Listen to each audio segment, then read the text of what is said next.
Ryan Glover, Robert F. Kennedy Jr. is supporting Donald Trump. John F. Kennedy and Bobby Kennedy must be rolling in their grave. This is despicable that people who took, civil liberties, fought for the civil rights movement, actually died for it.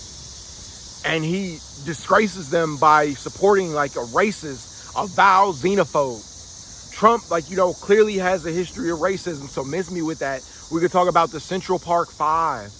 We could talk about, him refusing to rent to black tenants. We could talk about the remarks he's made about Asian people, about Africa and Haiti being, countries. So I think, that the fact that Robert F. Kennedy Jr. is supporting Trump shows a sign of desperation. He knew he had no chance to win this election. And it shows how people in politics will sell their soul for a chance to be on top. I think it's despicable. Despite being from one of the greatest political families of all time. Obviously the Kennedy name doesn't mean as much as it did in the 1960s. Because of people Ted Kennedy and what happened. I think that Robert F. Kennedy supporting Trump is further sign of the decline of the brand of the Kennedy family.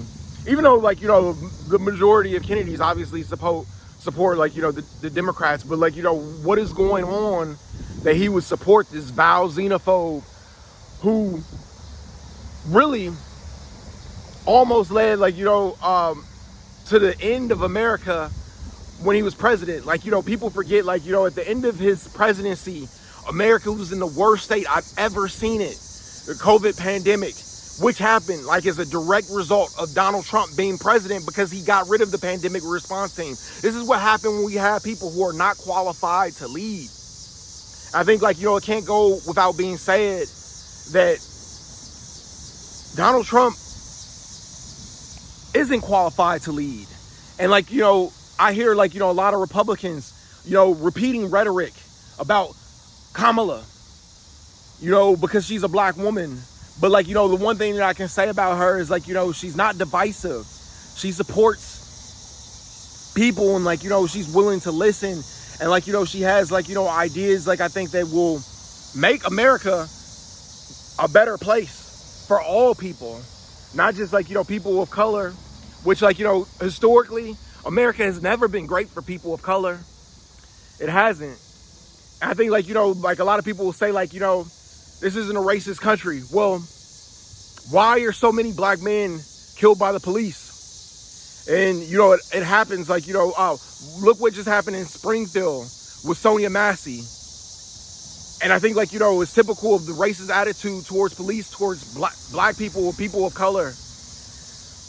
And Robert F. Kennedy supports a man who wants to give immunity to the police who are basically gunning down people of color, treating us very disrespectfully. I've had a number of incidents where I've been harassed, racially profiled, mistreated. And I served this country in the Coast Guard. Trump has no respect for the military. What did he say about McCain? He respects people that weren't captured. John McCain, who was an American hero. I remember hearing the stories when I was in boot camp. And it gave me so much pride to be an American. Hearing about John McCain, how when he was captured, they would hide from the in the POW camp and sew the American flag so they could be able to salute the flag in the morning, and at the risk of being beaten.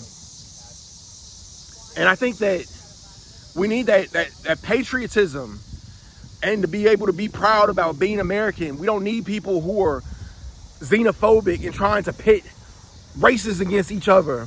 As far as black against illegal immigrants, whoever, Mexicans, that they're taking our jobs. That's ridiculous.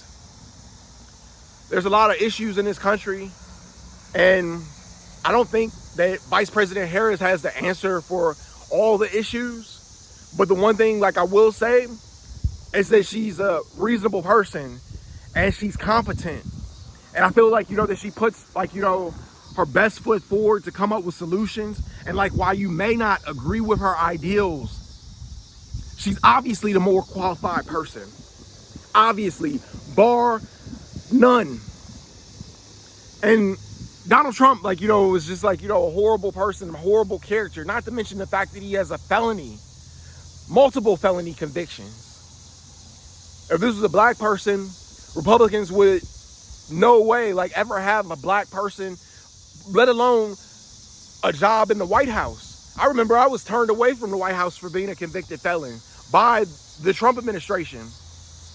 That's how I know, like, you know, for a fact that these people are racist. They're horrible people. And it's shown time and time again. It's been illustrated. I think that, like, you know, we really need to, like, you know, focus on people who have the best interests of our country at heart after everything that's happened, everything that's going on globally with, like, you know, different countries, China and their large army, you know, the things that are going on in Israel. And we need people who are not going to cause division and start World War III. And, like, I know a lot of people are saying, like, you know, that Vice President Harris will start World War III, but I really doubt it. Like, if you want Trump to be president, I just remember how disrespectful he could be in the press, and he has no regard or self-awareness of what it is to treat world leaders like with respect. It seems that he's a narcissist. He's one of the people who, like, you know, definitely meet that qualification. I know that word is overused a lot, and, like, you know, like, people just try to use that word, and it does, but if there ever was a narcissist, Donald Trump is it. And I mean, it's just shame that Robert F. Kennedy Jr., you know, someone who comes from a family that I think, like, upholds the ideals of America, and they have actually shed blood for this country. It's a disgrace, and it's despicable that he would support someone as self-aggrandizing, as narcissistic, as xenophobic, as racist as Donald Trump. Donald Trump doesn't care about America. He only cares about lining his pockets and staying out of jail. At the end of the day, Trump has been one of the worst presidents in American history.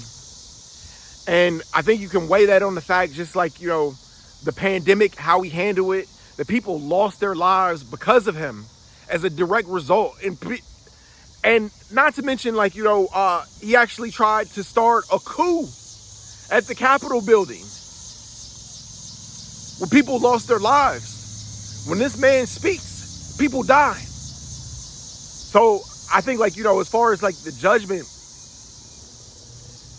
on Robert F. Kennedy's part of, like, you know, deciding to support Donald Trump just shows a level of desperation and soullessness that shouldn't be tolerated today in America. I think, like, you know, it's very disappointing. Like, you know, when you see people who will sell their soul for a chance, like, you know, to be on top. That's what Robert F. Kennedy's doing. And a lot of the celebrities who are coming out in support of Donald Trump, there's no reason to support Donald Trump after, like, you know, the state of this country when he was president. He had his chance to show America and make it great, and he wasn't doing that. You could argue, like, you know, as far as, like, you know, there's some Republicans who obviously have, like, you know, beliefs about abortion or issues and stuff like that, you know, that mean a lot to them. But as far as a better leader between Vice President Harris and Donald Trump, is really no question. As far as classiness, as far as, like, you know, rhetoric. And, like, a lot of Christians should be ashamed of, like, you know, having him as the person that they're going to vote for. When Kamala, like, you know, is really, like, you know, someone who, like, you know, has shown that they have an ability to lead. And Donald Trump doesn't have a leadership bone in his body. He's a criminal.